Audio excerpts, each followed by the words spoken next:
Welcome to the Cripples of Comedy Show. Now, I know you're all looking at me for an obvious reason, so let's get it out of the way. Yes, I have psoriasis. It's not contagious. Don't worry about it. Of course, now I like to tell people I'm in the first stages of leprosy. Don't get too close. That's how I lost my leg. Now, I do get asked all the time, how did you lose your leg? I don't mind talking about it. It was a hunting accident. I went hunting with the vice president. Shady. Yeah, I'm not going to miss him in January. How many married people do we have out here? Yeah, I'm glad to hear that. My wife is here, and I want everyone to know that I've been a happily married man for 25 years now. I think that's pretty damn good considering I've been married for 32. Yeah, whenever my wife gets mad at me now and doesn't want me to go anywhere, she hides my leg. And I gotta tell you, that makes me hopping mad. It really does. A couple of weeks ago, we were laying in bed, she rolled over and with a real sexy voice, she said, "Hey, you want to do a doggy style?" I said, "Yeah." Then she gave me a dog biscuit and went to sleep. It's all right, I got even with her a couple of nights ago. I rolled over and said, "Hey, you want to do a doggy style?" She said, "Yeah." So I humped her leg. That reminds me of my dog.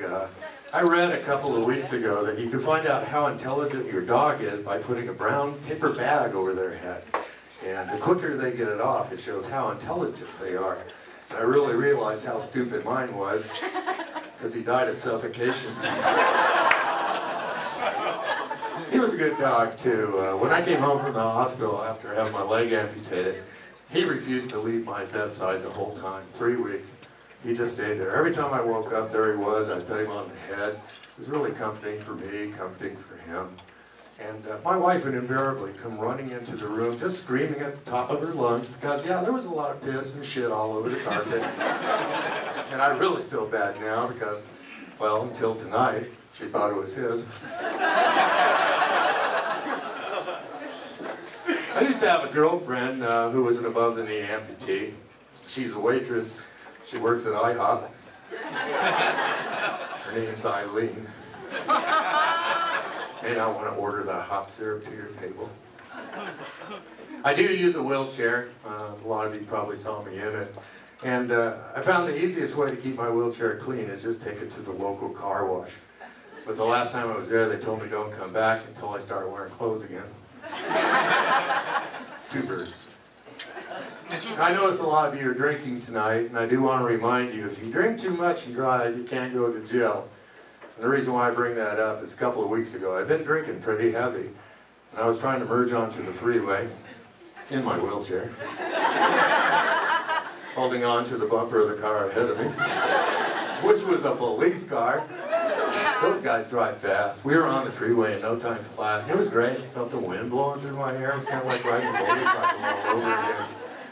Well, I looked up, and right at the same time, the policeman saw me in the mirror, so I winked. Well, I pulled over really quick, and I realized I better think of something. And I am quick on my foot, by the way. I was ready for him by the time he came to the back of the car. I just looked at him, and I said, "Do you know why I pulled you over?"